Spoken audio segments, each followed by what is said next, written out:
to the big British castle. It's time for Adam and Joe to broadcast on the radio. There'll be some music and some random talking in between, and then eventually the whole thing will just end.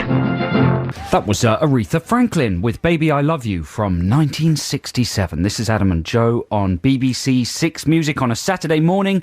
Good morning, Adam. Good morning, Joe. How you doing? I'm all right, thanks very much. Bye. Bye, then. We'll see you next week. See Thanks you for next listening. Week. Thanks a lot. Bye.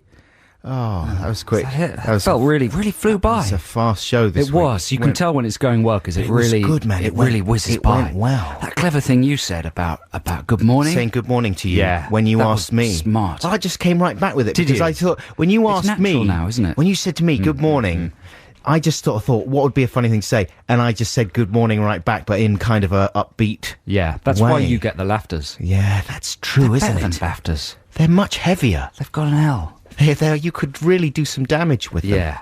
So this morning, listeners, we've got great music coming up, haven't we? We've got some terrific free plays. And of course, did that not sound sincere? It's just desperate when you look through the playlist and you say, "Oh, look at the music. Well, We're going to be some playing people some music." listen for the music. Of course they do. We got some and they like Jesus a little and tease. Mary chain. Have we? We got some Santo Gold. Oh, brilliant. Yeah. What else? Some Ding Dings. Oh. Have you got these? Have you got the Ting Tings album yet? No. Come on. No. Grandad? I'm past that kind of thing. Are you really? Yeah, I don't buy things just because the mags tell me to. Yeah. I don't even buy the mags, so no one tells me to. Really? Yeah. You're missing out on the Mags. It's all about Mags from Aha. Is it? It's amazing. Mags. He's very handsome. He's an extraordinary piece of work, isn't it? But seriously, a serious tease, though, for later on in the show. We are going to be joined by... Has he won any Oscars? No, but he's won a Cernus. He's won a Cernus. Yeah, he's a Sir, so you do have to respect that. He's a call knight. him Sir Roger. It's nice to have a knight in the big British castle. It is. So Roger Moore is going to be on the show. We don't normally have guests on this programme, of course, but we are bending the rules for Sir Roger. Yeah, it's the only time you'll see him or hear him in the media this month. That's true. And it's weird because he's got an autobiography out, but he's chosen not to publicise it. He's not going on any shows. At all. This is an exclusive. He has not been on any programmes at all, apart from this one. So it's quite a big deal, I think you'll agree. No, he has obviously been on various shows. What? But it's good. He has. I'm afraid I saw him on Paul O'Grady. Oh, for goodness sake. But it's going to be very different. Is it? Because we're hopeless. Yeah, that's true, and isn't it? all the shows he's been on before have had professional presenters on them. Yes, I forgot. He hasn't yet stumbled into an arena like this. No, but we're going to be brilliantly professional. I've read his entire biog. Well done. Yeah, got all the factoids. Yeah. So, you know, I bet Ross and Savage... He's not called Savage anymore, is he? Lily, yeah, he is, yeah. I bet they haven't read the book. No, exactly. Probably not. Ross can't read. He can't read, He can't actually read. He can't see past all his piles of money. But I'm going to be compiling a list of questions to ask Roger throughout the show. Yeah. I was thinking maybe listeners could help me with it. I'm going to be much more freeform than that. Are you? Yeah. I'm not. He's going to prefer my technique. I don't think so, because... I really preferred the tall one. I liked it when the short, tubbier one asked me whether I liked Roger Moore. The tall one would make an excellent James Bond. The shorter, more intelligent one would make a wonderful villain. Yes, that's fair enough. I'm happy with that. That's something to look forward to. Okay, let's have some more music now. Here they are. It's Good. The Killers Good. with Well done. Human. Well, the two are not mutually exclusive, are they? It's fine to do both. You can be human and be a dancer. If you're a ferret and a dancer, it's more unusual, but it's not unheard of. More lucrative. It's much more lucrative. You get invited on all kinds of programs. It's the Dancing Ferret Man! But, you know, the Dancing Human, it's not such a big deal. So, there you go. That's we've explained it for the Killers. That should be the end of that problem. And I don't want to hear that song ever again. Now, we should explain... I'm joking. I love the song. It's a great It's song. a great song. The Killers there with Human, released in the year 2008. Oh, that's a vintage year. In the month of October. Very good. I only just managed to get that information out. Well done. Yes, this is Adam and Joe on BBC Six Music. We've got an apology to make, listeners, because of Song Wars. We felt that because Sir Roger was coming in, and we planned to play him, our Quantum of Solace songs from several months back. It would be too cluttered a show if we played our spooky song Wars this week. Overload. Plus, we thought it would give us an extra week to fine-tune them, because it's not an easy... Once again, we haven't chosen a particularly easy task. I feel it's too broad. Have you had any initial thoughts about spooky I've laid the music track down. Have you? I just haven't approached the lyrics. And is the mood of... Can I ask you, is the mood of the music itself spooky?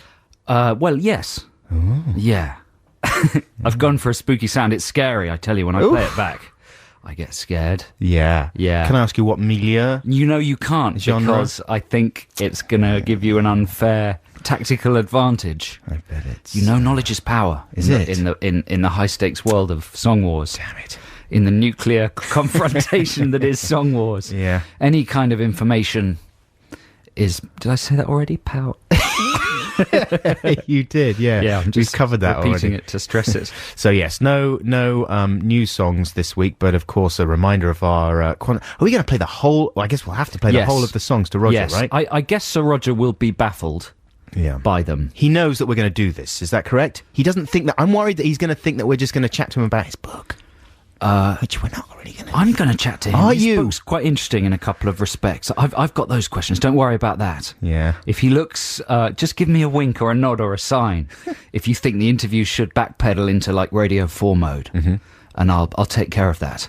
I'm not really worried about it. I don't really want to talk to him about it. There's interesting I'm things in the sure book. it's a fact. The book is I'm not great. dissing the book. It's great. It's really good. A little bit of a... He went to school pretty much opposite where you live. Is that not interesting? in South London. Yeah. Yeah, that is very interesting. To you and him, but nobody else. I'll ask him about that, yeah. Yeah, that is interesting. You're right. Okay, now we've got a free play for you now, listeners. This is my choice, and it's by Randy Crawford. You like a bit of Randy, Joe?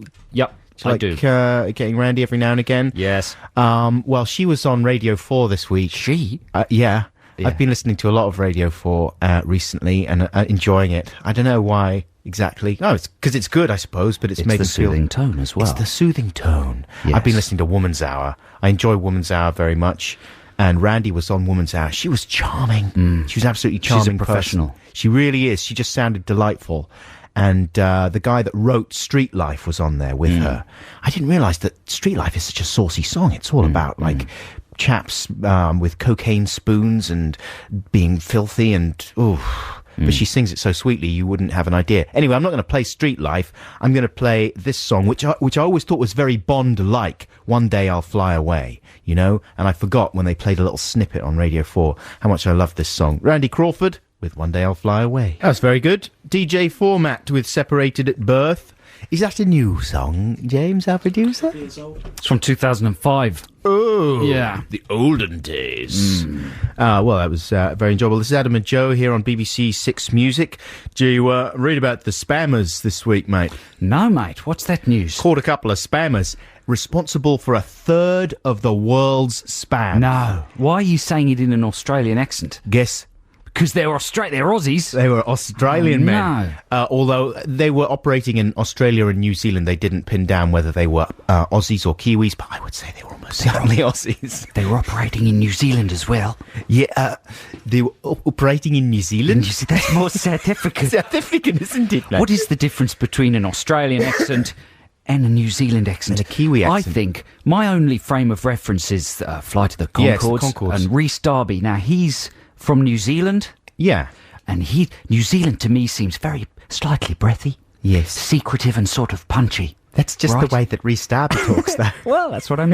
Whereas Australians just a bit more broad like that. Exactly, yeah. They're just Is about that to right? punch you. Yes. Everything's quite exciting in New Zealand. Yeah. And more breathy and earnest. As a lazy generalisation, I always characterise the Kiwis as like the Canadians Yeah. to the Australians, Americans. Yeah. Do you know what I mean?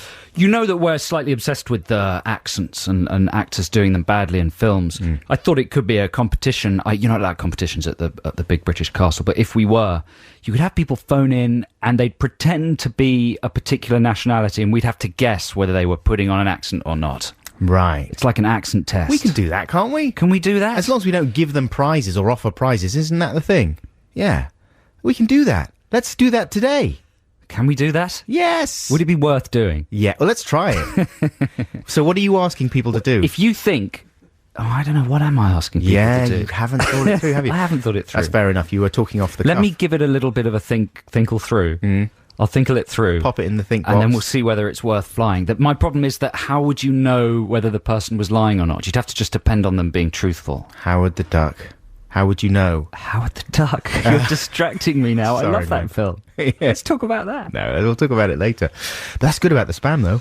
Yeah, sorry, mate. Third Wow. of the world's spam they got rid of in one fell swoop. I mean, that's progress. That gave me real cheer this week. What sort of spam were they sending? Was it to do with Winky size? Winkle Wonkles, yeah. It was Winky size. And the drugs was it and the Viagra. discount meds? Exactly. Right. And it's two guys Really? at the top of this operation. They've got, they've got other people and they got lots of robot machines. It's all about, what did they call them? Bots. Web bots or net bots or botnets. Botnets. Botnets. Why not net bots? Why is it botnet? Anyway, they've sorted all the botnets out and they're killing them all, and it's like Kill the botnets. it's like Clone Wars out there. Oh, it's exciting. Except much more exciting. So right now, here's a bit more music before the news, ladies and gentlemen. Don't know if you've heard of this artist. He's a young ruffian. He's mixing it all up. He's a white boy, but he's got kind of crazy hip-hop style grooves. I mean, that sounds unbelievable, doesn't it, Joe? It sounds wrong. It shouldn't be allowed. He's called Beck, and this song is called Loser. Delightful. Ironical. That's Beck with Loser. This is Adam and Joe here on BBC Six Music. Time now for the news, read by Claire Runacres. Creedence Clearwater Revival with Bad Moon Rising. This is Adam and Joe here on BBC Six Music. Always reminds me. Is it over the closing? Where is it in American Werewolf in London? When they're in the shower, I think, isn't it? Is it the dirty scene? That's filthy why scene. it's so reminiscent. Yeah. Evocative. It's burned into your brain. Jenny Agato's boobs. Her lovely, lovely boobs. She's someone who is the object of a lot of adolescent fantasy, wouldn't you Well, think? she was around the time because that was a very powerful scene of physical intimacy between two consenting human beings. When previously one had maybe only seen her in the Railway Children. Plus that was when VHS first came to Britain, and American Werewolf in London was one of the first movies to be released on VHS, and there was no certification. So anyone who was a kid around those days would have seen all sorts of forbidden things, Beautiful thing. including Jenny Agato's areas. Pop Nops. Her aguetas. Have you seen Railway Children recently? No. That film is hard to watch. That doesn't have any scenes of physical intimacy between adults. No, not really, no. It's got her waving her pants in the air to stop the train. What's the girl with the fairly large teeth called? Titty. No, not Titty. Swallows and Amazons. Is she called Titty? There's lots of books where they've got, of that period where they've got funny names like that. Yes. No, she's not called that. Bunty. Bunty, something like where she's got Frolicker. Frolicker. Come in for tea, Frolicker. Come on. And you, Titty. And Bunty. Sit down. Waffles. Stop Waffles. that. That's the dog. No, it's the son. Is it? Waffles. Waffles. Stop it, Waffles. Bird's eye potato waffles. Oh, Sort of a name is that. versatile. Anyway, listeners, we were going to have a go at this thing, right? It's not a competition because competitions We are were evil. going to. We are going to. We've decided to try this. Yeah, right. So do you want to explain or shall I? What we'd like you to do, listeners, is help us test our ear for accents. We want you to email us at adamandjoe.sixmusic@bbc.co.uk or text us on 64046 if you either have a genuine, very strong foreign accent, or you reckon you're so good at faking a foreign accent that if you speak to us in that accent, we won't be able to tell that you're pretending. And what we're going to do, our producers here, James and Claire, are going to take your calls, or they're going to phone you up basically, and they're going to assess whether your accent is sufficiently strong. You have to be straight with them. Yeah. You have to tell them, like, okay, I can do a good South African accent, so here it is. And if they're sufficiently impressed, you'll go through, and we'll end up with two real Well, ones. no, we don't know. We'll just end up with maybe, hopefully, three callers. We'll go through them pretty quickly, but we'll test our ability to tell whether an accent is real or fake. We may get you to say particular sentences. Right. Engage you in some kind of provocative or testing conversation. We should that think might of like trip you up. a standard sentence then, right? Yeah, we'll do a little bit of control thinking. sentence. But in the short term, if you think you've either got a really good, strong foreign accent or you can fake it amazingly well, Oh, it doesn't have to be amazingly well. It would be quite amusing if it was badly. Well, it's up to you. What? Yeah. Like, Then send your name and phone number right now to adamandjoe.6music, that's the number 6, not the word 6, at bbc.co.uk, or text us on 64046, and we will call you back if our producers select you. obviously, that's only if you're listening to this show live. Yeah, if you're listening again, then this is in the past. It's all happened in the past. Okay, more music now. It's time for Santo Gold with Say Aha. Is this actually about Aha? I can't remember. Let's find out. Let's find out. This is Santo Gold. Santo Gold with Say Aha.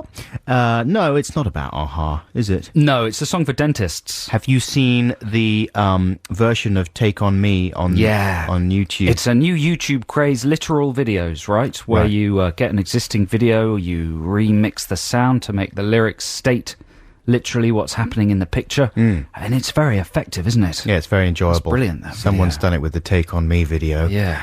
And it works a treat. He's done a good job of redoing the track as well. You know what I mean? Yeah, he's got hold of an instrumental. I wonder where you get hold of them things. You reckon he's got? I think maybe he was. I assumed that he'd done it himself. Oh, re-recorded the entire track? Yeah.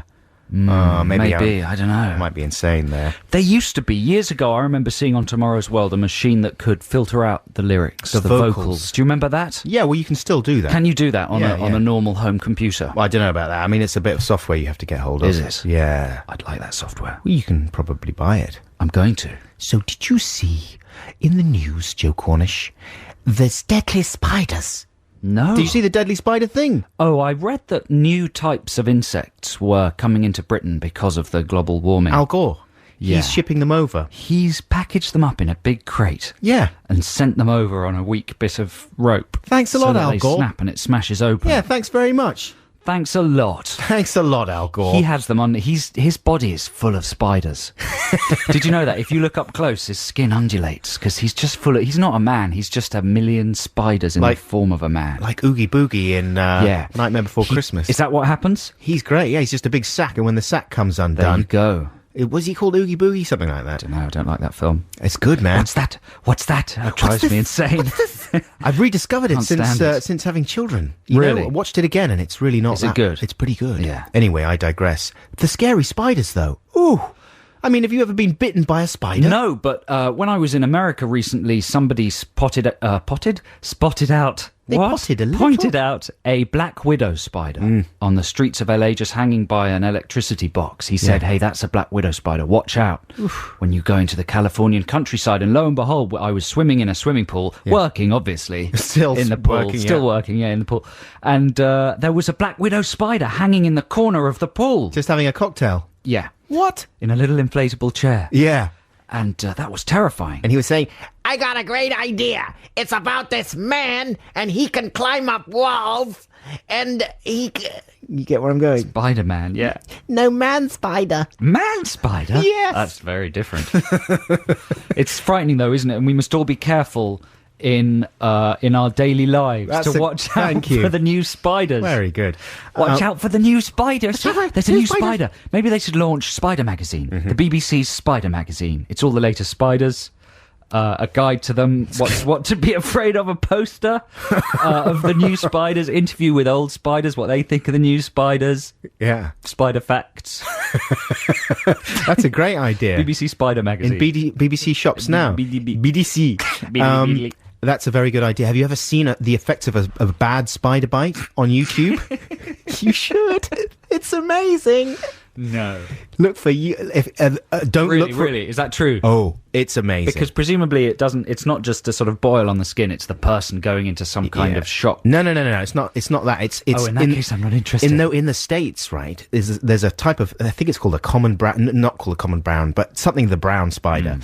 And somewhere in the Midwest, if you get bitten by one of these things, obviously the thing to do is to go into hospital. But some of these folks don't have medical insurance, right? So there's videos of Big themselves. issue in the election. Right. There's some of these folks without medical insurance treating their own orange-sized swellings on their my neck God. from the spider bite. Puncturing them. It is unbelievable. draining them. Draining Oh them. my God. And I'm not recommending you check these out. People are having breakfast, man. People are Well, currently exactly. sitting in front of What are they? Grapefruits. Yeah. Which look exactly like orange-sized spider If you've got swells. if you've got a tough constitution, right, check these out. Otherwise, do not, because it's the most unbelievable thing you'll ever see. Oh my god! Listen, it's your free play right now, Joe. What have Is you it? got? Yeah. I can't help.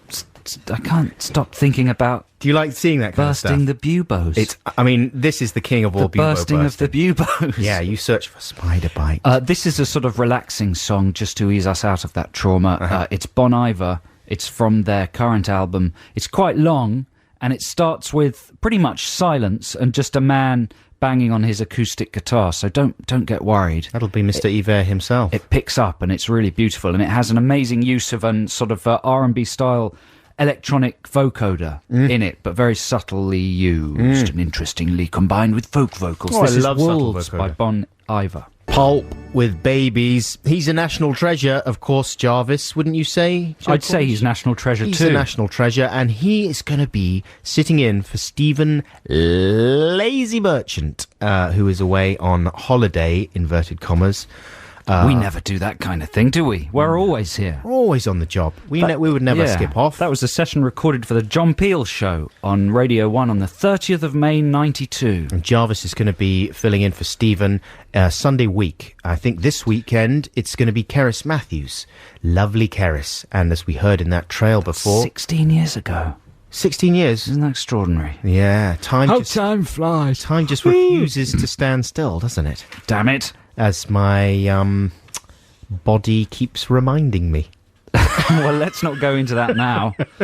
Are we ready to try this experimental non-competition event? Yeah, let's try this. It might be Okay. a bit raggedy, listeners, So so if bear you've with just us. tuned in, this is the idea. We reckon we can spot a fake accent a mile off.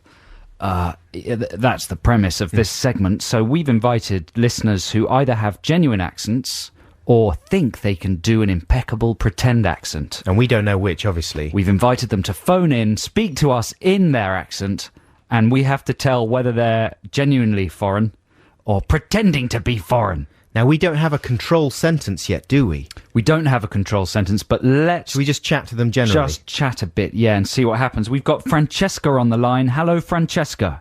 Hello. Now, how are you doing, Francesca? I'm doing fine. and I'm what- in Yeah, Southeast London. right. And where are you from, Francesca? Am I allowed to tell you?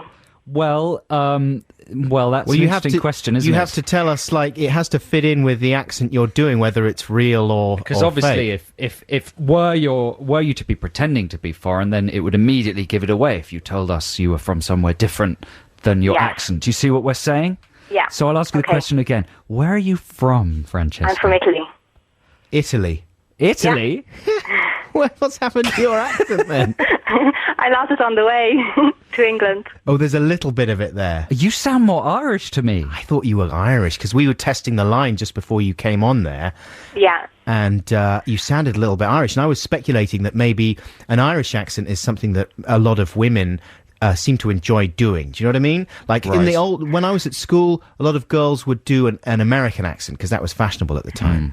Well, And- yeah, people do think I'm American as well sometimes, but I haven't been trying. Do you know any poetry off by heart? Or the lyrics from a song or something. Or pick up a magazine. Is there a magazine around there? Hang on. As long as it's a I have a family book. magazine. I have a book. Oh, go on then. Read a few sentences from the book. As long as random it's in sentences. no way Leave out the filth. sweary or dirty. It's a Okay. family show. Or political. It's a bit depressing. That okay, the book depressing goes, we do. There's nothing more sad and wasteful than a room full of intelligent and highly paid people waiting for a chance to attack something the speaker has said. Okay, With the well, six hats. that's good, Francesca. Thank you. She was getting to the six hats bit. I think that accent is real, but I think it's slightly, with great respect, sort of mongrel.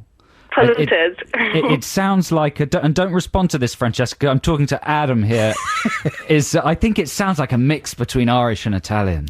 Have you got any Irish roots there, Francesca? I have, yes. So are we now telling her to tell us? Well, yes. Okay, now be honest with us. It's now time to reveal whether my guess is that she is genuinely Irish with a bit of Italian. What's your guess, Adam Buxton? I'm Italian with a bit of Irish. Oh, she jumped right on in there. she's Italian with a bit. But There you go. But there's no trace of Italian in your accent. But no, but it's because she said earlier on that she was Italian. That was what gave me the clue. Right. She earlier on she said, I'm Italian. Right. And I picked up on that. And I followed it, That's my genius. I think I So there we go. understand. We've rumbled you, Francesca. Yeah, that was quite easy, wasn't it? Yeah, it was quite easy, but well done surviving life with that accent. Do you find it gets you into difficulties? I was asked once if I was Chinese, and my boyfriend says I sound like Yoda. That's a difficulty. That's two difficulties. Yeah. Well done struggling through. You've got a nice voice, though, Francesca. Thank you very much indeed Thank for you calling for us. calling. Thank you. Have a good weekend. We got Dave now. Hey, Dave, are you on the line? I am, yes. No, this is more like it. Dave, have you got a magazine handy or something, or a book? I have many magazines handy here. That might be a real accent, and we're just laughing at his Better not accent. be. So talk to us, Dave. Read from something clean, please. I can talk about The Clash. Dave, I can't Go on believe then, you phoned talk up. about the Clash. What's They your... were not the most consistent of live bands. For every Clash show that blazed into life, there'd be another where the band acted like individuals. Are you a And film? the Are you a film actor? I am Because not, no. You're not. No. You should be. You really should be. You could be in films with that accent. You could play like a Polish gangster, or... Is that supposed to be Polish? It's Germanic. It is Eastern European, right? Where are you from, sir? Aren't you meant to guess? No, now he's that a from place? Germany. He can't. He doesn't even know where he's Is from. that the name of a town? What did you say? Can't you guess? He said. Oh, I thought it was. Yes, we guessed that you're from either Germany or Poland. Which Or Streatham.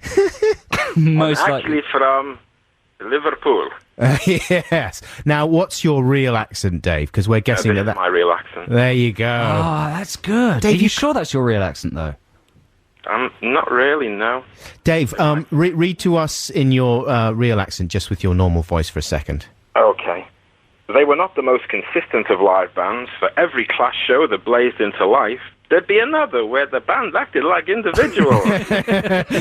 Wow, you really brought that sentence alive. Thank you. You should do Jack and Ori. Dave, that's great, man. What do you do for a living, Dave? I'm guessing it isn't acting. I actually write radio commercials. Right. We don't have any commercials, otherwise we'd get you to write some. Yeah. But do you ever use your brilliant accent in public? Yes, I've been arrested on a number of occasions. But do you really think that's quite a good accent you've got there? I do. I think it could open doors for me occasionally. Do you think that's your best of all the countries and the accents in the world? Do you think that's your strongest one? Say yes. South African, not bad. Give us a blast of your South African. Come on. Hello, Adam and Joe. Hello there, Dave. How are you doing, mate? No, that's just Australian. Right here. I've lost it. Be on the Adam and Joe show. Okay, listen, Dave, thank you so much for calling. What's your weekend looking like? You doing anything fun? Little radio question. Yeah, just taking the little kiddles and the missus into town for coffee and toast. Coffee and that toast. Sounds lovely. Good times. We'll see you there. Thank you for Yeah. calling, Dave. That's No problem. That's a very good accent. Well done. We look forward to seeing you in some major Hollywood feature films. That was very good. Thank you very much, Dave and Francesca. So what do you reckon, Joe? Has that got legs? Yeah, I think it might do. I think it's important that from the moment you come on air, you're talking in the accent. Yeah. And you stay in that accent and stay in either a world of deception Right. or truth. Do you know what I mean? Until such time as we ask you to be completely truthful with us. What I'm saying is you can toy with us, you can mess with us. Sure. Until we ask you the absolute question, at which point you have to be it makes it honest. very difficult, though, if we're asking them personal information in character. Do you know what I mean? I don't think we should ask them, like, where they're from and stuff like that, because then it's too complicated. We should just stick to them reading something out of a book, don't you think? I don't think we should underestimate our listeners. I think they can create You fake... see, I was thinking that we should underestimate them. They can create fake backstories for themselves. That's because on the basis of those two calls, we got them both instantly. Yeah. From the moment Dave uttered a syllable, it was clear he was not from Germany. Oh, Poland. And Francesca sort of gave it away in her preamble. So if you think you can do better than either of those two, send us an email, adamandjoe.6music@bbc.co.uk with your phone number, and we might try a couple more later in the show. Right now, here is Blur. Man, I heard this song the other day. I forgot how amazingly good it was. Do you want to hear a little slightly sad name-droppy story? Go on then. Once, a long time ago, Joe, when we were doing our TV show and things were very exciting, I went to the Groucho Club. You've heard of the Groucho Club? Yes. And this was back in the day when Keith Allen and Alex James would sort of be kings of the Groucho Club, and they were just there all the time. And so I went there, and there was Alex James, and it was very exciting. He was sat with Craig Cash from the Royal Family. And I sort of sidled over and insinuated myself into their conversation. Oh, God. And they were talking about what the best single ever recorded was. Brilliant. And I thought, I can join in with this conversation. And Alex was saying maybe it was Ashes to Ashes by David Bowie. I think he was saying that. I can't remember. But then, and this was around the time that Beetlebum had just come out, I think. Guess what I said? I think maybe Beetlebum is one of the best ever, Alex. I love you. I didn't actually say I love you, but that was clearly the implication. What did he say to that? He told me to F off. Did he? Yes, he did. Good man. In sort of, in a friendly way, but in a fairly emphatic way. Because he had correctly rumbled me as a disastrous... Have you ever met him? Did you ever meet him after that? Yeah, I did, and we had a nice, enjoyable time. But... well, then here is the greatest single ever. I mean, it is an amazing song, and it has a little weird coda at the end of where they're saying something that I can't make out. Islam, Islam. It sounds like Islam, Islam, Islamic. That would be very provocative. It would be, wouldn't it? Let's hear it. Beetlebum by Blur. What about the end bit? Oh, I like it at the end. That's the single version that we played there. It's got a fade out on it or something. But on the album, there's a good little ending. It goes like the tape sort of winds up. Comes off the spool at the end there. That was Blur with Beetlebum. That's an amazing. So that's in my top singles ever. I mean, that was a wonderful heady time. When was that? 98? 10 years ago or something? I don't know. Something like that. A long time ago. And that was good, man. That was good stuff. That was off, was that off 13, I think? That had Song 2 on it. That was a good album, wasn't it? Anyway, hey, this is Adam and Joe here on BBC Six Music. We've got Sir Roger Moore coming in later. Very exciting. On the programme. He'll be in around about 11:30, something like that. Yeah, the idea is to get his reaction to our Quantum of Solace songs, even though I would imagine he'll be very positive about the new Bond. Who wouldn't be? He was positive on Jonathan Ross the other day. He has to be. I mean, it's a tricky gig. You know, if you're an actor who's filled Bond's shoes, you'd have nothing but respect for anybody else who attempted it. I'm sure he doesn't feel threatened, though. He's widely recognised as, like, the quintessential... I mean, some people are snobbish about him, aren't they? Some people say, oh, no, Connery's better because he's harder-edged and Roger Moore's too camp. But I guess it's like Doctor Who. It's the one that you grew up with, isn't it? Yeah, I think I made my views clear in my song. I mean, he's the man for me, because it's not like I can't take James Bond seriously. He, and this is no insult to my father, in fact it's flattery, but I used to think my father looked a little bit like Roger Moore. And therefore I thought that I did, and therefore I thought that I was going to be James Bond. Yeah. I think most people did. I think most, young men go through the same thing, don't they? A little bit of Bond fantasy. Bond envy. Yeah. I don't think I ever did. Really? Do you think I look like James Bond? Yes, you do. Thanks. I thought I looked most like... what's his name? Yeah, with the razor blade bowler hat. Odd Job. No, look like Odd Job. Who's the little fella in the man Tattoo. with the golden gun? Yeah. Hervé Villechaize. Yeah. Quite a dirty chap, apparently, according to Roger's book. That's right. He loved ladies, didn't he? There's lots of very saucy anecdotes in here. I enjoyed them enormously. Anyway, he's coming in later, probably sometime about 11:15 or 11:30. I know you. I know you don't like talking about Jonathan Ross because you're always worried that we might shed listeners. But did you see his show last night?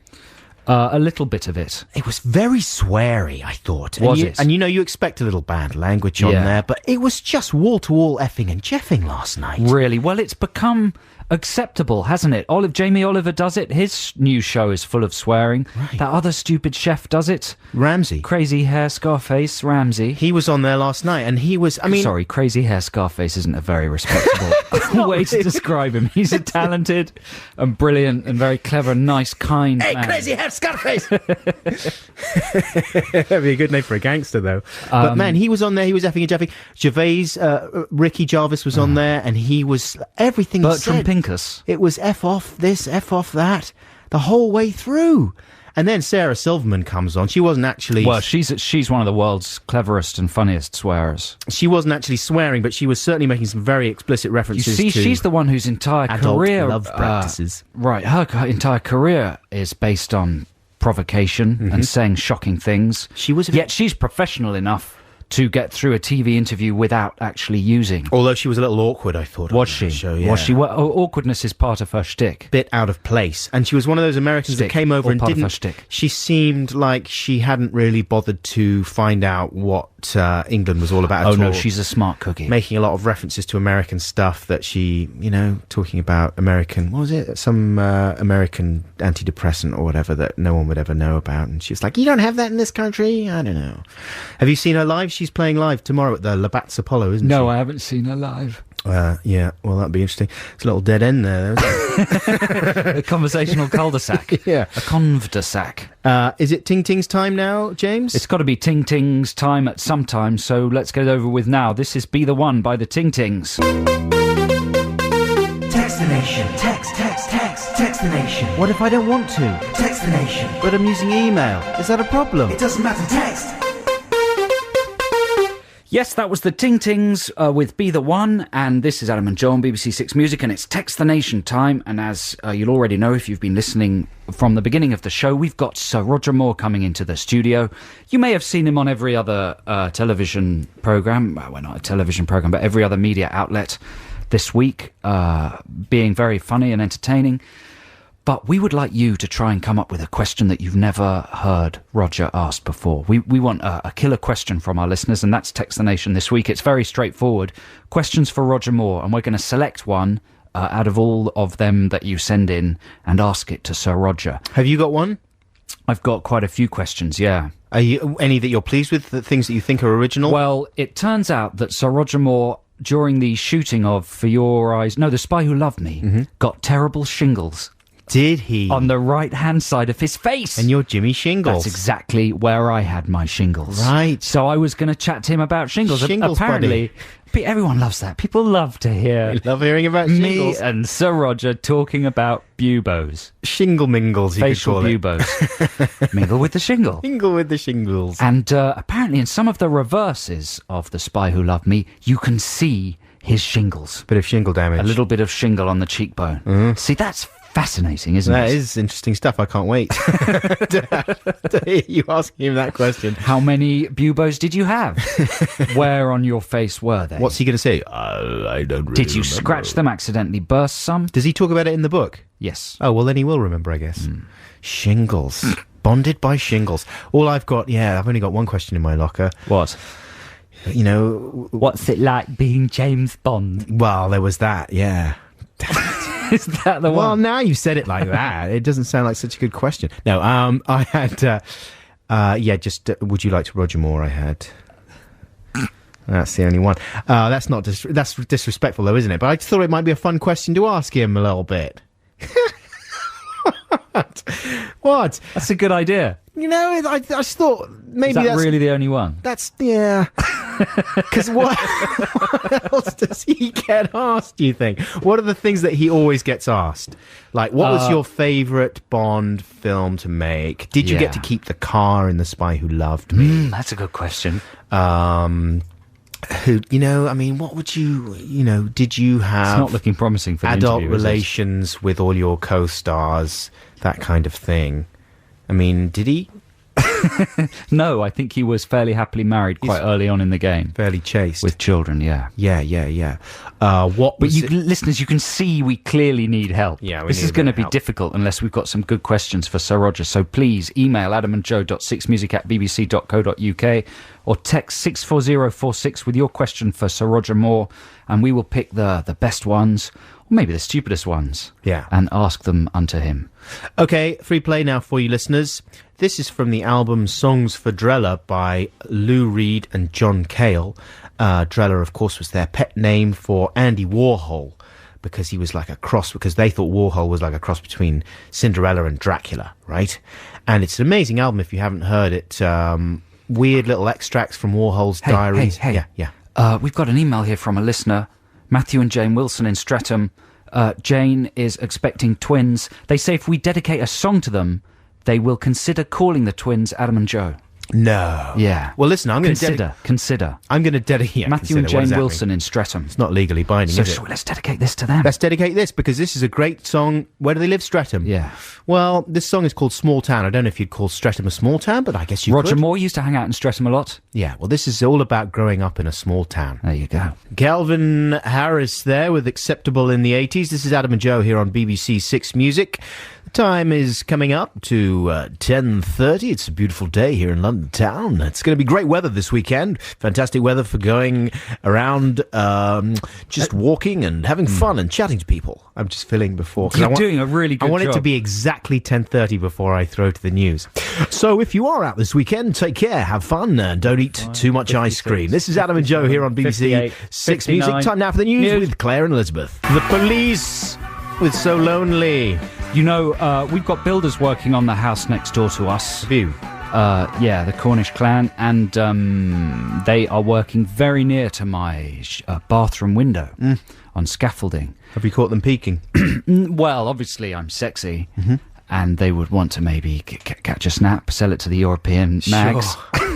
But no, I haven't caught them peeking. But I get very self-conscious when I play music in the shower. Right. And do you ever do this? I kind of approach it as if I'm DJing for them. And I thought, well, I got to play, builder-friendly music. I don't want them to jump to conclusions. Yeah. Builders are very, macho, and it's important to play, proper music. So what did you stick on there? I put some Police on, hence Right. mentioning it. Of course. And it was a smash. They were singing along, whistling along for the rest of the day. Were they yeah. actually singing along? There was some whistling. It was slightly embarrassed whistling. They curtailed it because I don't think they wanted to admit that they were enjoying the music so much. Where were they from? Were they British builders or Polish builders? I think they're foreigners, yeah.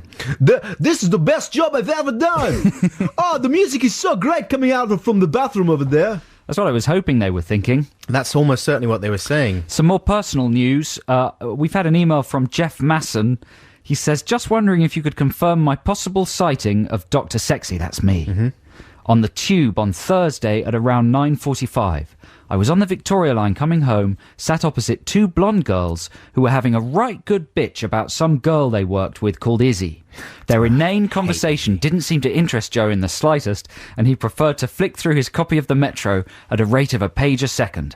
I was contemplating calling Heat magazine to notify them of my celeb spotting, but I wasn't sure if it was the real Joe or if they'd be interested. That was me. Or if they'd be I interested. That hurts a lot. Well, no, I think he's right. I don't think we'd get to Heat. Ouch. Do you? I mean, do call them, Jeff, and see if it appears. I don't think we're... Probably we wouldn't anymore. No, would we? I don't think they'd be interested. But that was me, and I remember, Jeff, those two women, and they were having an extraordinary conversation. About Izzy? Yeah, they What's wrong were with her? What's she full done? on. They were saying she's so two-faced. I can't believe she got the job. She must have been a completely different person at the interview if to get that job. I can't believe she's in the position she's in. I could do it better than her. That sort of thing. What if Izzy's listening? Well, Izzy, I felt like saying, now look, you two, I don't know Izzy, but I bet she's nicer than you two, because I've never heard two people, you call her two-faced. I bet they're nice But to her. I don't even know you and you're being two-faced. Jeff, you should have said hello to me and we could have, sorted those women out, because I bet they're unhappy. Yeah. What they were exposing really was a profound unhappiness within themselves. Absolutely. And they were, that's why they were attacking Izzy. If anyone knows Izzy or the two women, please get in touch. Maybe we can reconstruct that southbound Victoria Line journey. What were you reading about in Metro? I was just flicking through it. Yeah? Just scanning the Amy headlines. Winehouse? Yeah, the Winehouse. That's what they usually talk about, isn't it? A few corrections from earlier on in the show for you listeners. Blur, Beetle Bum was from the album Blur, not from 13. Yeah, the song we played, The Bad Moon Rising, is when he turns into the wolf, not the sexy scene. Not the That's sexy scene. that's Van Morrison with Moondance. And Easy email- mistake to make. Very easy. Sexy mistake. Here's email from Stu in Leeds. We were talking about, I was speculating about netbots and why they were called netbots, botnets. Why are they called botnets, not netbots? Hi, Adam and Joe. I'm going to give him a nerd voice because He deserves one. Yeah. Hi, Adam and Joe. You. No, that's too. You're going That's too much, far. isn't it? You'll alienate him. I will, won't I? Sorry, The Steve. rage jars will Sorry, plummet. Stu. It's difficult. Give him a difficult to really clever moderate it. voice. Cool and clever. Hello, Adam and Joe. Yeah, that's it. Now it just sounds like Bond. No, that was great. You were wondering why botnets are so called and not named netbots. Being a geek, I can answer your question. They are a network of bots, not a bot on a network. Uh-huh. Stu in Leeds. Just the way you said stew in Leeds. Having a nice bit of stew in Leeds. Now, we've got a song coming up for you, listeners. This is Friendly Fires. And is this the one we're playing now? Oh, yeah, you've got to look at the bottom of the screen, don't It's a you? new single from their self-titled debut album. I'll never work it Jumps out. in Cornish. Here we go. This is called Paris. A wash of sound at the end there. A douche. A douche, an audio douche. A sound douche from Friendly Fires with Paris. Very enjoyable stuff. This is Adam and Joe here on BBC Six Music. I think we should find out about Text the Nation now. Let's have Yeah. the jingle. Text the nation. Text the nation. What if I don't want to? Text the nation. But I'm using email. Is that a problem? It doesn't matter. Text. So we have Sir Roger Moore coming into the show in about 45 minutes, and we're asking you to help us think of really clever questions to ask him, something that maybe he hasn't been asked before, something that'll make this interview really memorable. Would you like to Roger more? That we've got that one in reserve. That's our fallback position. But here are some suggestions from the listeners. Okay, where shall we begin? Is this like? Do you like to hear this kind of thing? Yeah, I Just do, man. It makes Aminari? it feel Makes it real. more real. Yeah. Doesn't it? It is real. This is what it's going to be like in the future. It's what it's going to be like when Roger comes in. Just lots of silences. Do you think we should talk to Roger like that No, all the time? No. I'm going to. no. If we do it from the very beginning, he'll just think that's real, and he'll think he's amongst friends. These are my type of people. I like this radio station. Oh, it's intelligence. If he's listening to this in the car on the way here, he is doing a U-turn. He's gonna be turning He is right leaving. back. I'm too tired for this. The show sounds too I've had silly. second thoughts. Call my agent. Here's the first question that's come in anonymously. A question for Sir Roger. Was there any truth to the rumour that the girl from For Your Eyes Only was a tranny and went out with Des Lynam? What? Where's he got Come that on, from? that's a good question. That is a good Yeah, Roger, Sir Roger. That girl from For Your Eyes Only, was she a tranny? Did she do Des Lynam? James Bond. Did this yeah. She looks like a bloke. Hey, here's another one from Colin. Ask Rog, would he rather have a stumpy little tail on his bum or a gnarly little horn on his forehead? He's got to pick one. Cheers, Colin. That's not specific Just to Roger, reading though, is it? you out a cross-section of the questions. I'm Yeah. not saying these are the good ones. Are we going to ask him that? No, you No, can't. I don't think so. You know, that could just be applied to anybody. What does it tell you as well? I find them quite insulting, those questions, because Colin, you've insulted Adam. because it's a total. It's like they're so uninterested in you that that's all they can be bothered to ask you. The question needs to be informed in some way, right? Yeah, Like yeah. the Des Lynam tranny one. Exactly. That's a better question. So you wouldn't like this one, James Bond. What? No, I'm going to skip that one. I'm going to skip Did that you one as read well. these through? Were you... No, I picked the best ones, but now my criteria has become shifted. tighter. Ben in Liverpool says, did you get to keep the giant rubber bum that you had to wear as a disguise in Moonraker? Now, he's just imagining that, isn't he? There's no giant rubber bum in Moonraker, is there? Giant rubber bum? As a disguise? Is that like a subversive question? I don't know what's going on there. Why did you Don't read that one understand. out then? Because it's interesting and mysterious. I'm just thinking about your criteria tightening. think you should see a doctor. Let me see. Basically, the short answer is that all of the questions we've had in are quite silly or very serious. I'm scanning them now and I'm thinking, well, most of them are too silly or too dry. Well, we've got to ask him something. Well, this segment of Text the Nation can be to encourage. So we got two questions. I'll give you some more. Would you Okay. like to Roger Moore? Okay. And was that bloke a transsexual in the film? Well, here's someone from Dave in North Curry, Somerset. Love the show. Is Roger's middle name really me? I do hope it is, as I've believed this since I was small.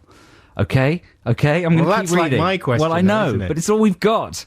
Oh, my Dear Adam Lord. and Joe... Oh, I can't read that one out. Listen, we should play some music. You've got a free choice, right? Here we go. Look, this is a good one. Toby and Swindon. Roger, have you ever done Bond saying really ridiculous things when alone, at home and bored? And someone else emailed in the question whether a lady, while making love to Sir Roger, has ever asked him to do the Bond voice. Are those suitable questions? Yes. Yes. I mean, that's it. I'm interested to But know listeners, that. you can see we're in trouble. Help us with some really good questions for Roger Moore. 64046 or email adamandjoe.6music@bbc.co.uk. Bond-based free playtime Yeah, now. here's This is one of my yours. favourite Bond songs ever. This is Carly Simon with the music from the 5 Pints advert.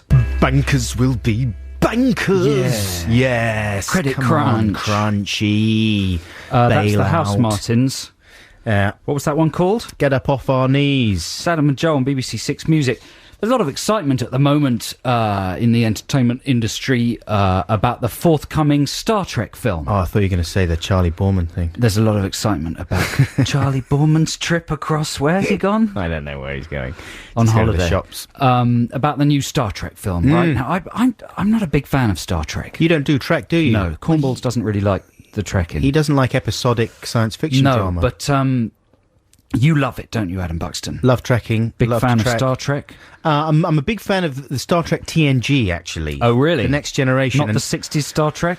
not so much. You know, I'd watch it if it was on when I was a nipper, but not a massive fan. So, It's specifically the Picard era. loved Picard. Picard. And was very disappointed by the last couple of TNG movies. Right. Never fulfilled the promise. It's a of them. would you say it would be true to say that the Star Trek movie franchise has been kind of ground into the dirt? Yeah, people did pops on it. Increasingly diminishing returns for the fans. Very much so. Yeah, more and more disappointing. And it's due for resurrection. Oh. Isn't that right? Like J.J. Abrams, he's got the dreams of a billion nerds cupped in his hands. Absolutely. Well, you know, I wouldn't.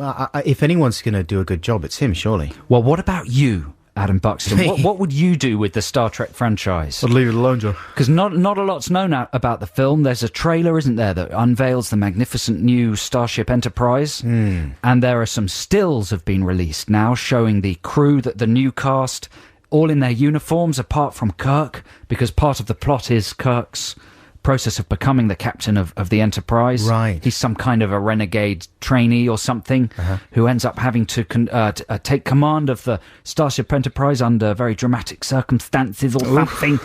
But their uniforms look similar. Yeah. They're the 60s colour, right? So it's fairly simple. Yeah. Not too elaborate. 'Cause Not when too elaborate. When I always thought it was weird, like when Star Trek the motion picture came out.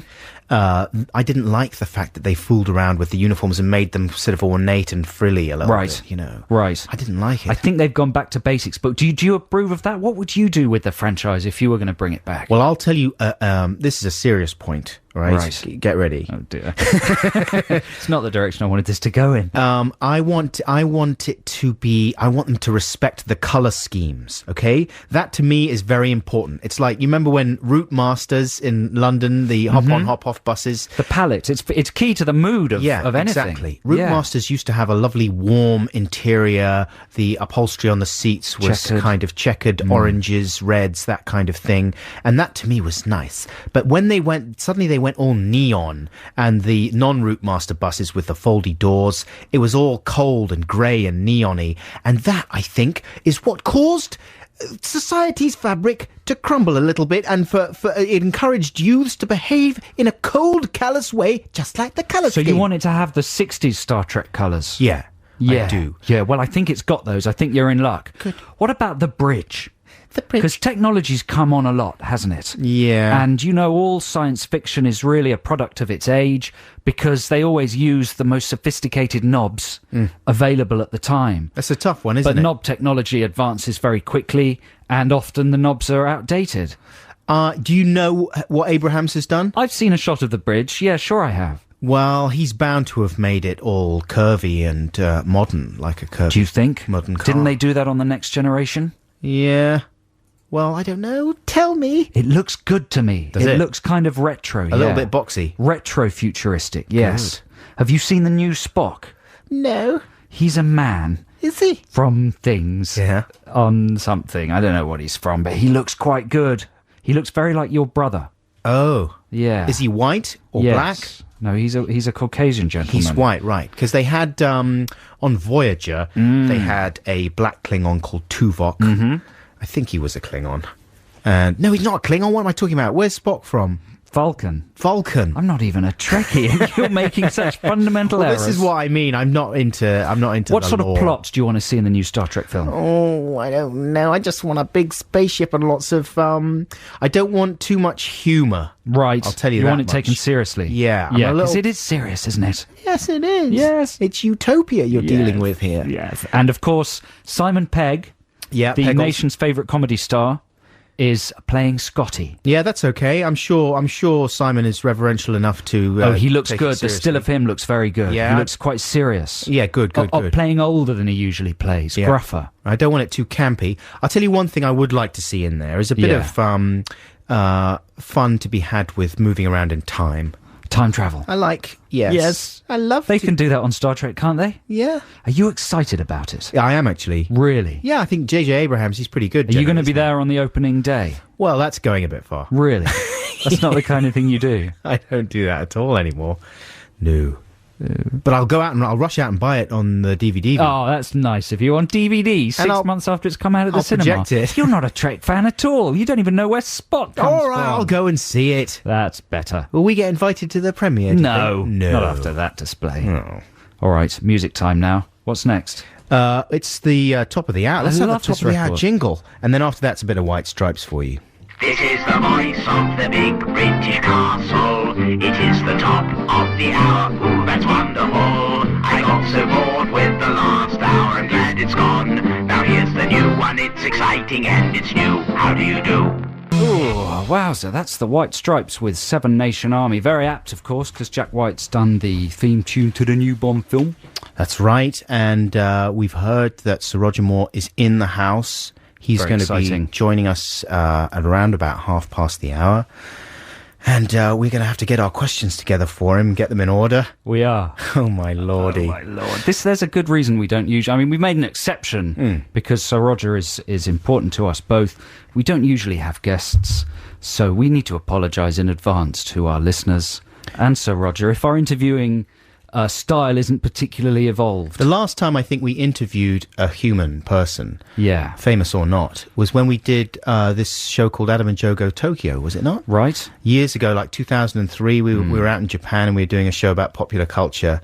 And I would say generally our interviews were poor.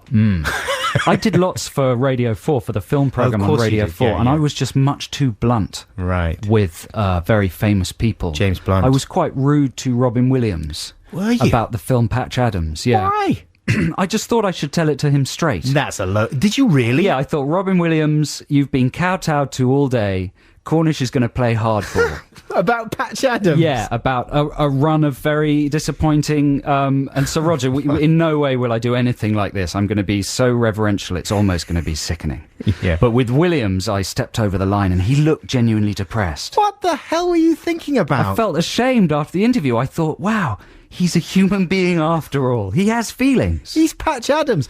What did you say to him about Patch I said, what were you thinking? No, did you actually say those words? I said, what went wrong? What were you thinking? Oh, my Lord. And what did he say? He said, I don't know. It was a bad decision. You know, it was all The bad. It was hair terrible. started falling off his forearms. But, you know, that's in the past. And this is going to be a very exemplary... it's going to be a very good... This interview is going to be played back at BBC workshops to show how to conduct a respectful, reverential interview. Yeah, I Yeah. believe that. Fingers crossed. Now, Joe, when you have arguments with people, whether it's a girlfriend or a friend or whoever, do you, and I'm talking not so much emotional type arguments, but, I mean, all arguments are a bit emotional, aren't they? But about facts, specifically disagreements about facts. And then if you find out years later that fact actually you were right and they were wrong. Yeah. Do you do anything about trying to get back in touch with the person? Well, I feel that with this question, you are hoping that I, will sympathise with you, because you do that quite a lot, don't you? Do you think I do? Well, you're the man that thought aeroplanes travelled at the speed of light. Yeah, I did. Until you were how old? No, I was young-ish. You were in your teens, though, weren't you? Oh, I was 11. I was 11. Yeah, but I can't think of a time when that's happened to me, but it's obviously happened to you recently, so get it off your chest. Gets under my... It didn't happen that recently. 7 years ago when What our did you first... say? 7 years ago when our first son was born. I remember the night that my wife came back from the hospital and he was sleeping in our room. And I like to have a fan on by the bed, right? I like the noise of it. It's environmentally friendly. It's really not, so I've stopped doing it. But there was, at that point, it was summer as well, and it was very hot. Anyway, I liked the fan on, and we had this massive argument, me and my wife, about, like, you can't have the fan on because the babies don't like it. It's really dangerous. The baby might die. It's terrible. You've got to be so careful. We had I was like, it's a fan. The baby would like the fan. I want to keep the fan. This is a disaster. We've got a baby now, and I'm not allowed to have my fan. My whole world's being turned upside down. So it wasn't a very mature argument. But anyway, I gave in, obviously. So this was 7 years ago. 7 years ago. Today, Cut to the present day, and I'm flicking through, what's it called, a Week magazine, and here in their health and science section, fans reduce the risk of cot death. Parents may be able to reduce the risk of cot death by putting a fan in their baby's bedroom. Blah, blah, blah, blah, blah. Adam Buxton got into a big argument with his wife about this 7 years ago. No, it doesn't say that. But I'm so excited about taking this back to my wife. that you've decided to read it out on national radio. I'm the king! Just to rub it in for poor old Sarah. Is that mature? Yes, that's exactly the kind of thing a grown man does. I was just checking, because I wasn't sure. There's a little kernel of doubt there about whether it was mature or not, but I'm glad you've confirmed. No, well done. Thank you. That's put your wife in her place. Thanks very much. Okay, here's some music now. This is the Brazilian super sexy combo CSS with Move. That's CSS with Move. This is Adam and Joe on BBC Six Music. We're going to have another go at our fantastic new accents competition now. You can't call it a competition. It's not a competition, It's a feature. happening, a feature, an event. Okay, there's no competitive element to this, what's about to happen at all. The idea is, can we recognise real or fake accents? How good are people at doing accents? And this is, of course, coming off Adam and my obsession with bad accents in movies, English actors doing terrible American accents and vice versa. So how easy is it to spot somebody who's putting on a foreign accent? So we've got two callers on the line.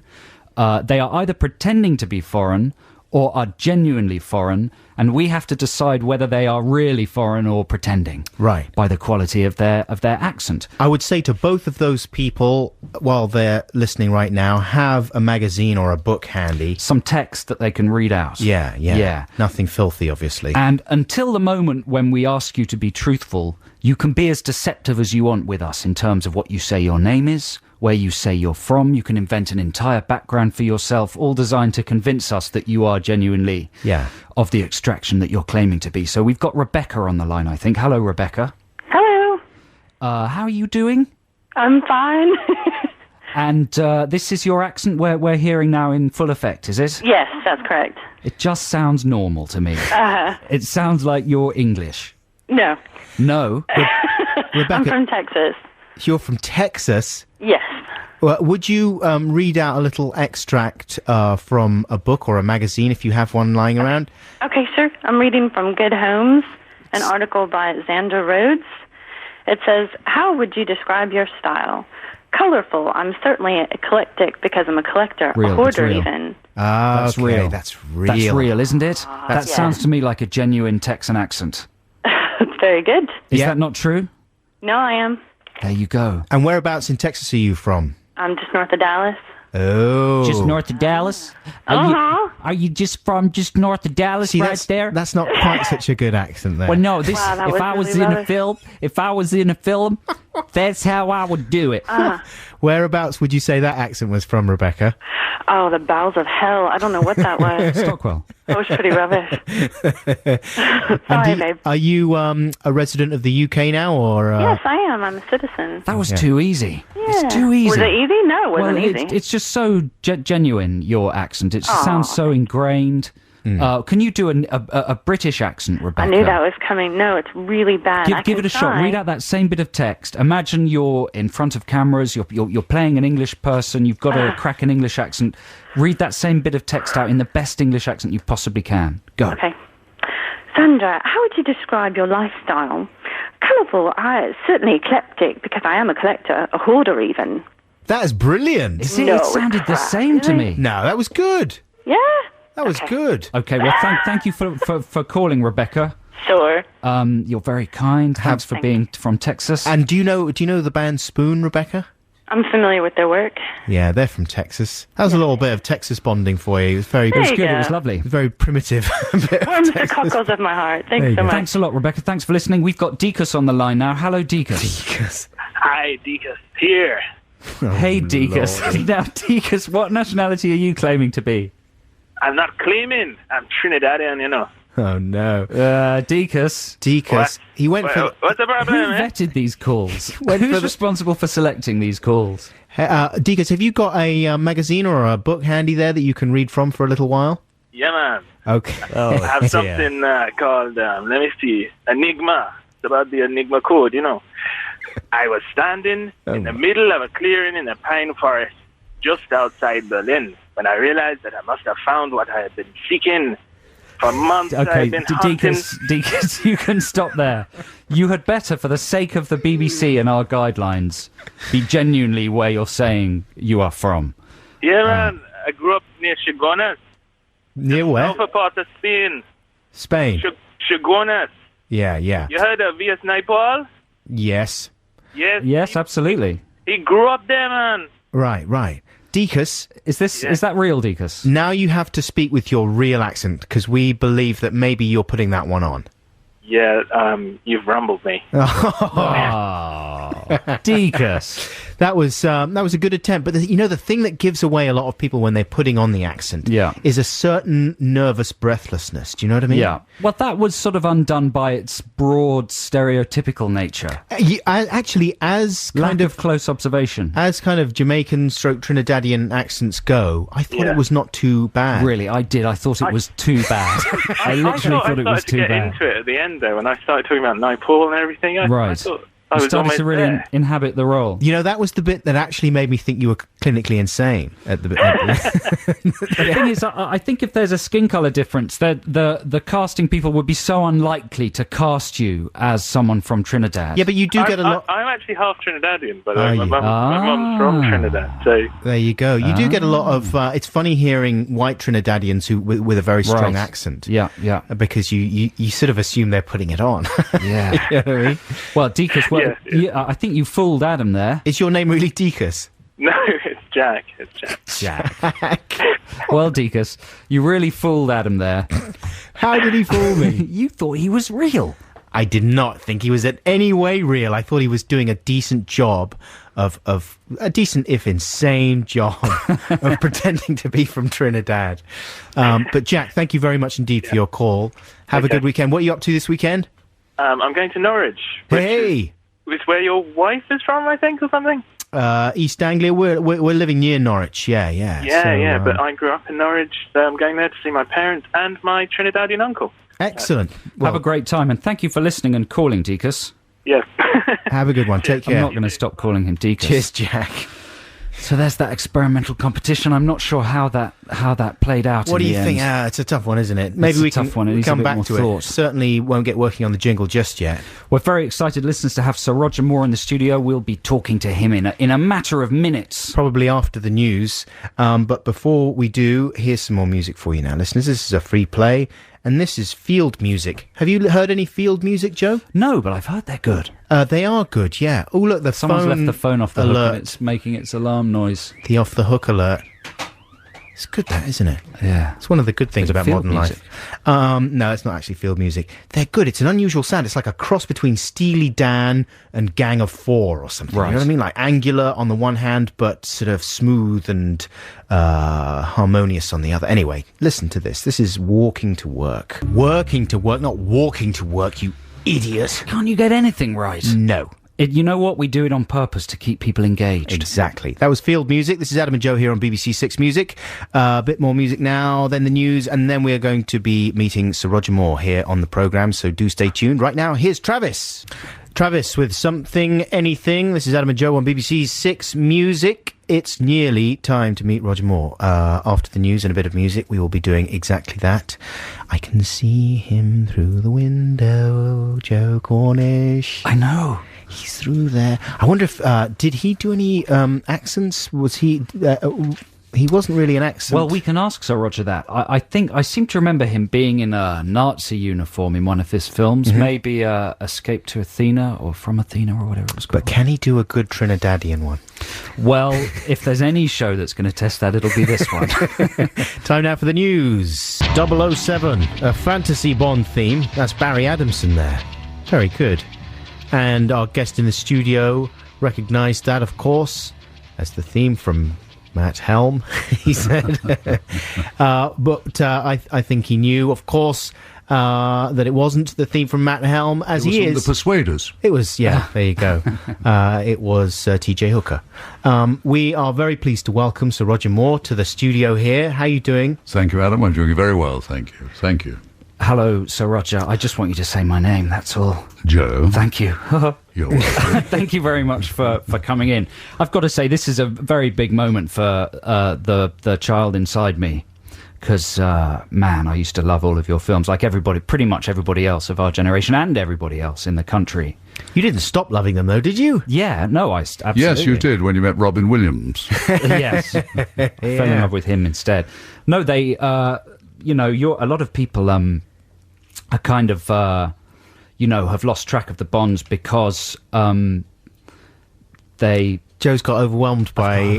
He's got all starstruck. He's got all starstruck. Sorry. Yeah, no. I think what Joe was saying is very nervous. Is because...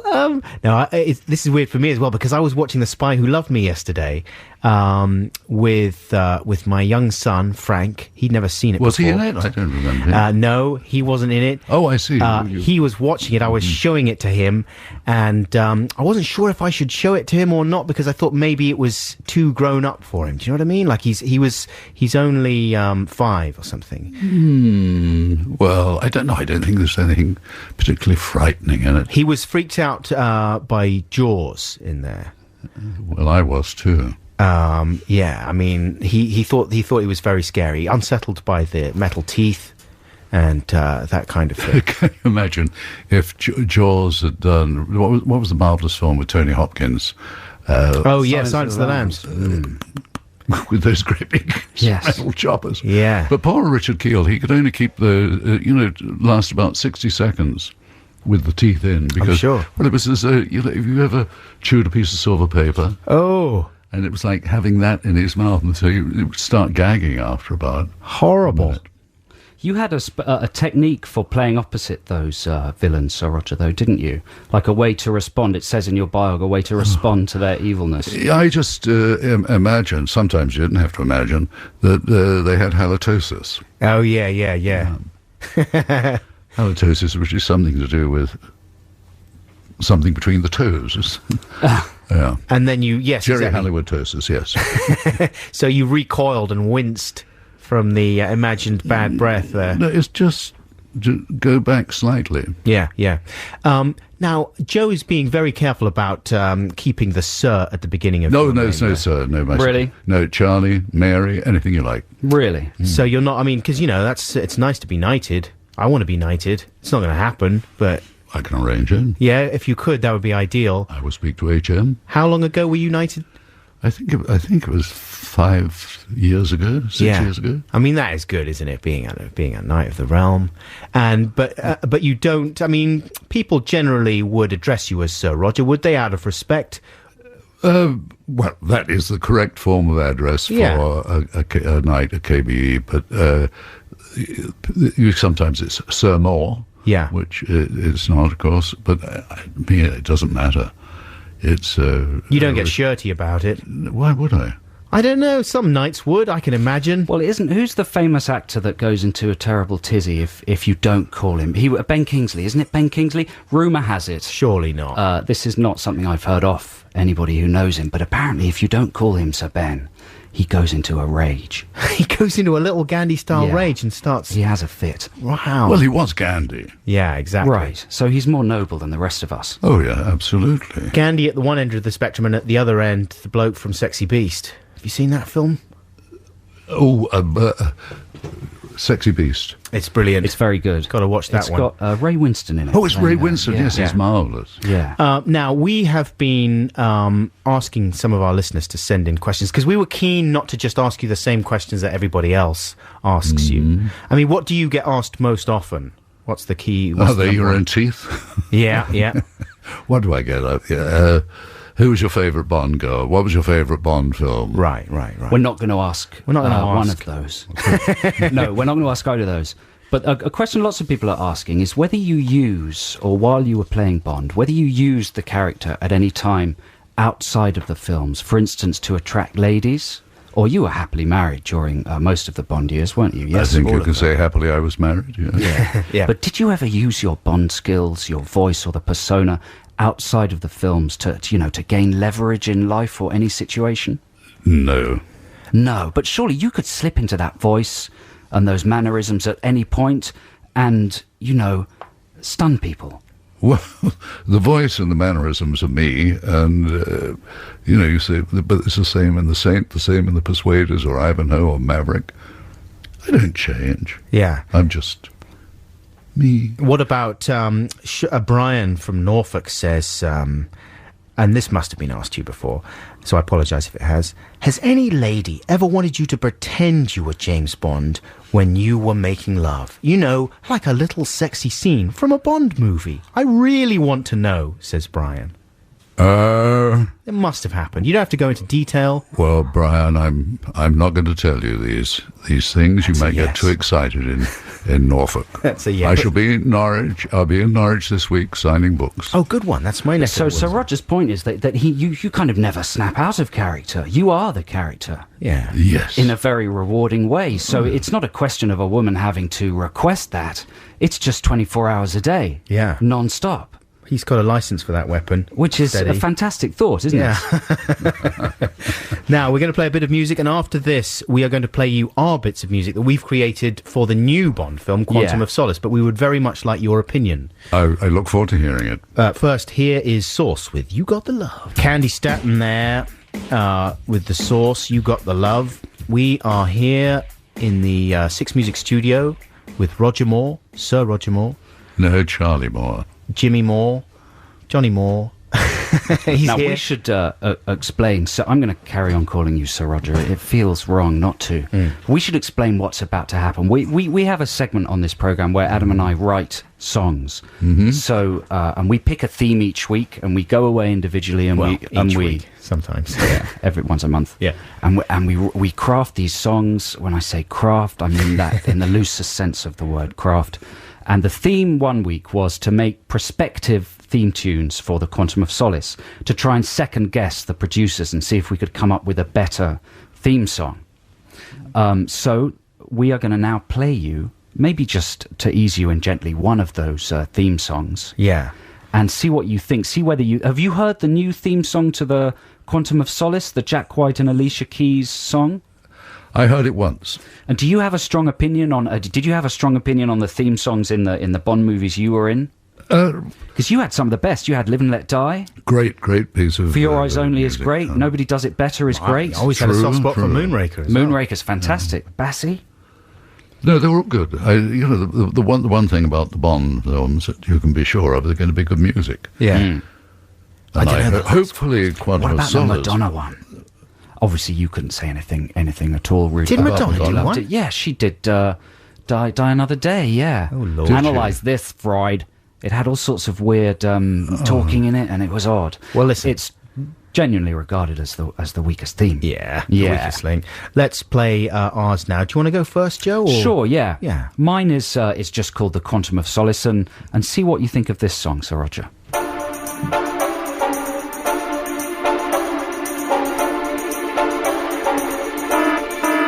He's got a gun and great big man tits. He's got jug ears and tiny trunks. Dame Judi Dench is furious with him. He's gone completely out to lunch. The quantum of solace. I don't know what that means. What does it mean? He's having flashbacks in black and white. No more raised eyebrows, no more quips. He's got the stunt team from the Bourne films and lots of product sponsorship. The Phantom of Qualis. Did I get it confused? I got it mixed up. He's nearly dead, no really nearly.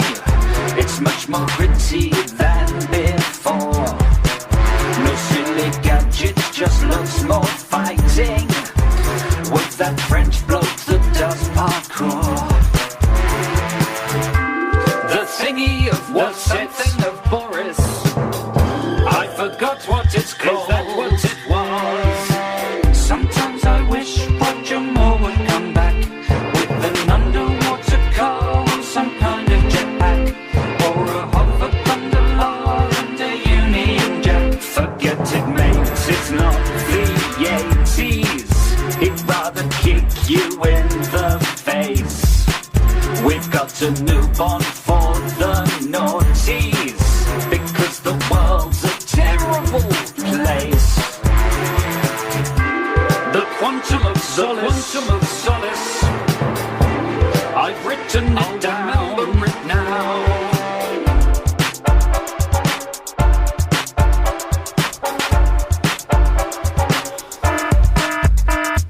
It's lyrically provocative, Sir Roger, and I don't expect you to respond in detail unless you want to. Those are my opinions. I say, Don Black, eat your heart out. Oh, well, that's very flattering, I think, even though I'm not entirely sure who Don Black is. He wrote most of the Did he? lyrics for Bond's songs. Really? He was the lyricist? And along with Carol Bayer Sager and Marvin Hamlish. Right. I'm sorry. And to be Leslie so Brickers. informed. Leslie Brickers. Mm-hmm. Right. Well, that's very flattering. Joe's thesis there, Roger, is that the naughties have got the Bond they deserve, a nasty, brutish Bond, as opposed to the rather more fantastical and romantic one that you personify. Do you agree with that? Yes, I do, because I killed them with love. Yeah. He kills them with his fists. You had a consciously slightly comic approach to Bond, though, didn't you, Sir Roger? Your approach to the character overall, because you thought there was an absurdity to the character in the Fleming novels. Well, the fact that a spy is recognised in every bar in the world, and they immediately see a martini shaken, not stirred, Mr. Bond. You know, how can you be a spy? How becomes Bond the spy? I was talking about arguments that you settled years later, earlier on, and I remember a flaming argument that my parents had when I was very little about whether Bond had a martini shaken, not stirred, or stirred, not shaken. And my dad was saying, no, he has it stirred, not shaken. My mum was like, what are you talking about? It's shaken, not stirred. And they had a huge bust-up about it. And they don't live together anymore. But that's not the reason. But There were too many martinis. Yeah, exactly. That was probably the thing. Anyway, I just mentioned that by the by. I'll play you my Bond song now. Okay, I look forward to it. This is my Quantum of Solace song. Here we go.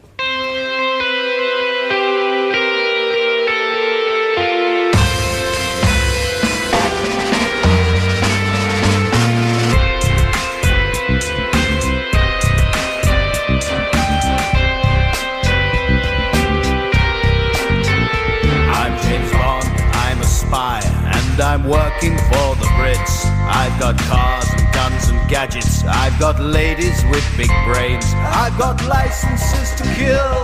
I've got licenses to fish. I've got sexy suits and air miles. But here's my biggest wish. I'd like a quantum of solace, but no more than a quantum. I know they do big bags of solace, but I don't want them.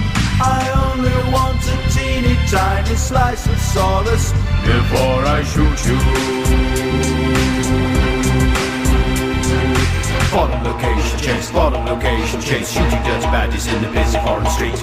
Bottom location chase, bottom location chase, running all around and now I've really hurt my feet. Ow.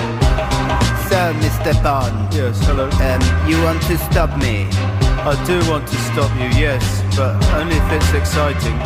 I met a lovely lady, but found out she was a rotter. So we exchanged some saucy quips. I snogged her, then I shot her.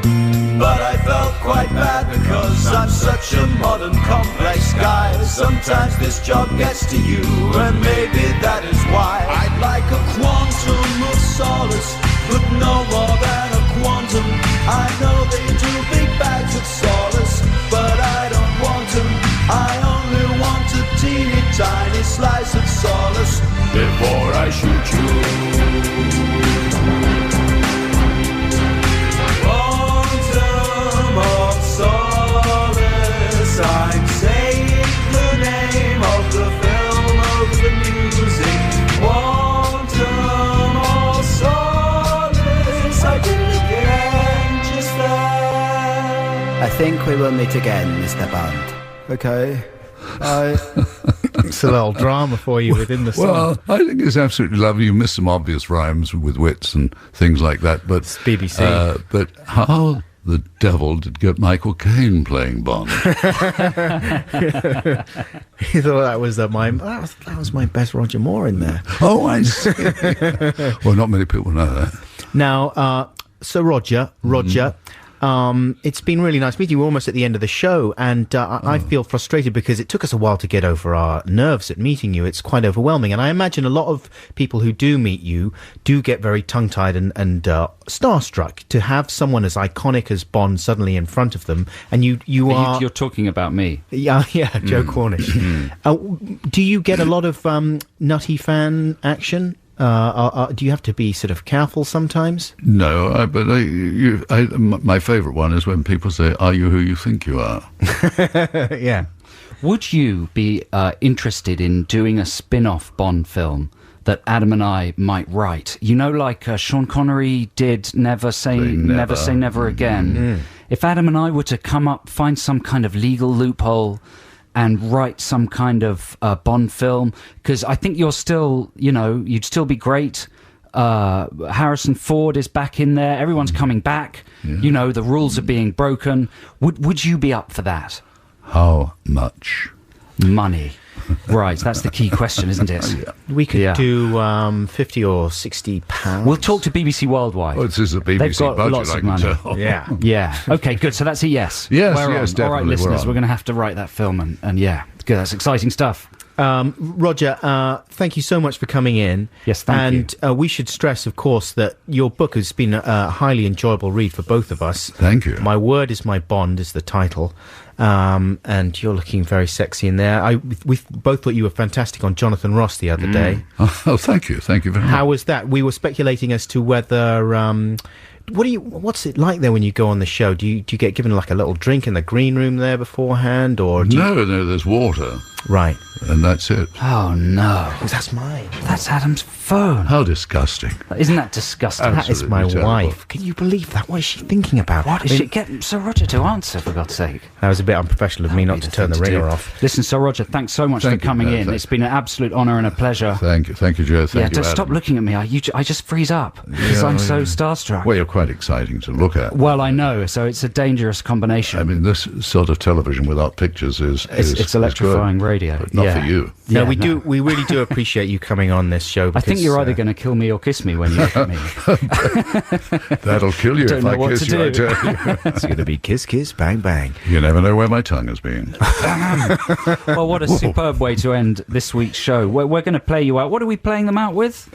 A bit of Curtis Mayfield, I think. Oh, yeah, this is a bit of recessionary music. This is called Hard Times. But thank you again, Sir Roger. Thanks for listening and texting and emailing and calling. Stay tuned for Liz Kershaw. Don't forget, you can download the podcast either tonight or tomorrow at some point, and you can listen to the whole show again on Listen Again or the iPlayer. Thank you very much, listeners. Have a good week. Thank you. See you next week. Roger. Thank you, goodbye. thank you, thank you.